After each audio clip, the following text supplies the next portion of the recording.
Sugar looks harmless in a bowl, yet it financed empires and rewired diets worldwide. Follow sugar's trail, and you'll find ships, chains, laboratories, fortunes, and revolutions. Before refineries and factories, sugar was simply cane, tropical grass, tough and sweet. Most evidence points to New Guinea, where early growers gradually domesticated wild cane. At first, people chewed cane for juice, tasting sweetness without crystals or spoons. Austronesian sailors carried cane cuttings across islands, spreading the crop like fire. Cane reached India, where boiling juice produced crystals that could survive long travel. Crystallized sugar moved easily, and merchants suddenly valued sweetness like precious spice. From India, techniques traveled west through Persia into the expanding Islamic world.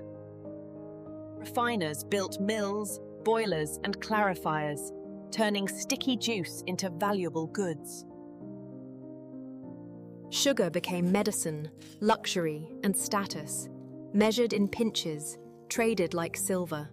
Irrigated fields spread across Syria and Egypt, demanding water, labor, and organization.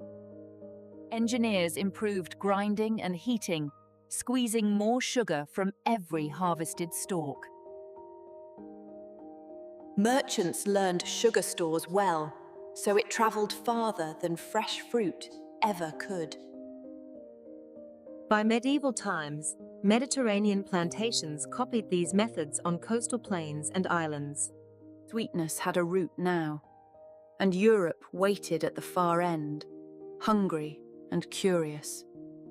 Crusaders returned describing sweet salt, a taste Europeans remembered long after battles ended. Italian merchants invested heavily, linking Levant ports to European pharmacies and banquets. On Cyprus and Sicily, cane fields grew beside refineries, aqueducts, and fortified estates. Because it was costly, sugar stayed elite, served to nobles, patients, and wealthy clergy. Then ocean navigation improved, and sugar's geography shifted with terrifying speed and scale. Portuguese and Spanish planters tested cane on Atlantic islands, refining plantation methods. Madeira showed profits. The model demanded land, capital, mills, and brutal discipline. Across the Atlantic, the Caribbean offered perfect heat, rain, and fertile volcanic soils. Plantations expanded into monoculture, one crop, one export, one obsession for investors. Boiling houses worked through nights, turning juice into crystals, molasses, and thick syrups. Rum emerged as a byproduct, liquid profit from what looked like waste. To maximize output, owners pursued cruel efficiency, counting laborers like replaceable tools. Enslaved Africans were forced into cane fields, fueling Europe's accelerating demand for sweetness. Ships carried people one way, then sugar and money back across the Atlantic. On Barbados and beyond, a sugar revolution remade land, politics, and daily life. Saint-Domingue became a giant producer, supplying Europe with staggering volumes of sugar. Sweetness grew cheaper, and ordinary households began tasting it not yearly, daily. Tea, coffee, and chocolate surged, and sugar became their constant partner at tables. European cities built refineries, whitening brown crystals into fashionable white cones and loaves. Behind every white cone stood fields, furnaces, debt, and violence hidden overseas. Resistance rose everywhere. Slowdowns, sabotage, escape, because cane work crushed bodies and families. Rebellions erupted, and plantation powers answered with terror, patrols, and harsh new codes. In 1791, Saint-Domingue ignited in revolution, shaking the world's richest sugar colony. Wars and upheaval disrupted supply, and Europe feared losing its sweetest staple. Scarcity forced innovation. Scientists searched for sugar in plants that grew in cold climates. In 1747, Marggraf proved sugar beets contain sucrose, the same molecule as cane. Franz Achard scaled the idea, breeding beets and building early beet sugar factories. Napoleon's blockades accelerated beet sugar, replacing imports when ships could not sail. Across Europe, beet fields spread rapidly, turning farmland into strategic national sweetness. Industrial chemistry refined sugar faster and cleaner, lowering prices and expanding consumption. Steam engines powered mills, crushing cane with relentless mechanical pressure and speed. Railways moved harvests quickly because cane spoils and beets lose sugar after pulling.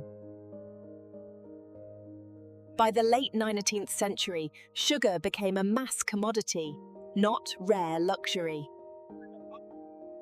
Advertisements taught families that sweetness meant love, energy, and modern comfort at home.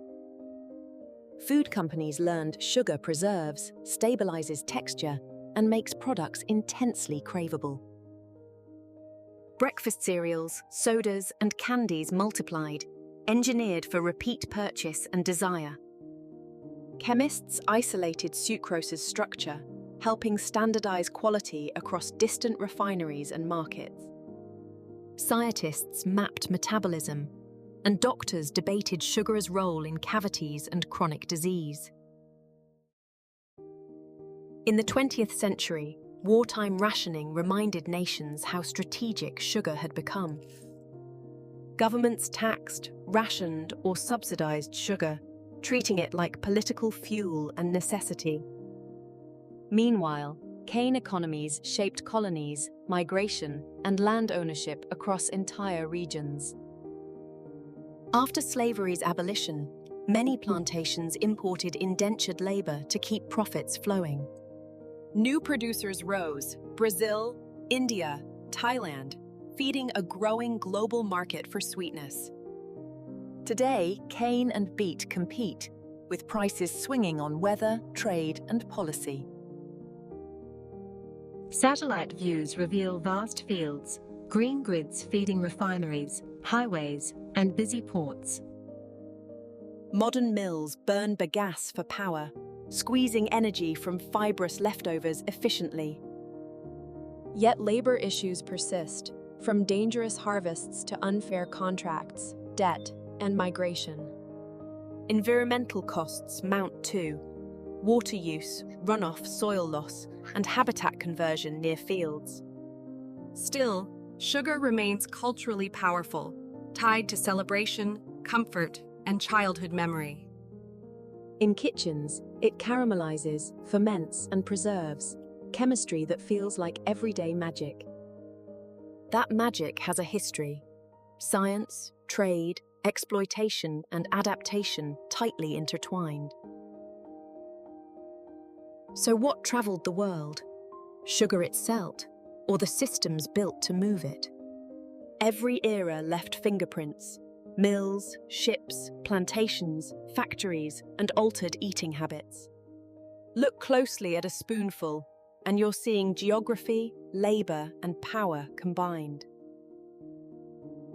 The sweet taste triggers reward circuits, encouraging just one more without much thinking. That's why companies measure sweetness precisely, searching for the perfect consumer response. Later, high fructose corn syrup rose in some countries, reshaping sweetened drinks and prices. Public health campaigns pushed back, linking excess sugar intake with higher disease risks. Yet farmers still depend on cane and beet, balancing livelihoods against changing consumer habits. But humans can rewrite habits, just as they rewrote agriculture and trade long ago. Understanding sugar's past makes its present less invisible and choices more deliberate today. From New Guinea cane to European beet labs, sugar's journey sketches a world map. History's lesson is simple. Sweetness spreads fastest when money, policy, and taste align. And when crystals fall again, remember, this sweetness carries history you can taste.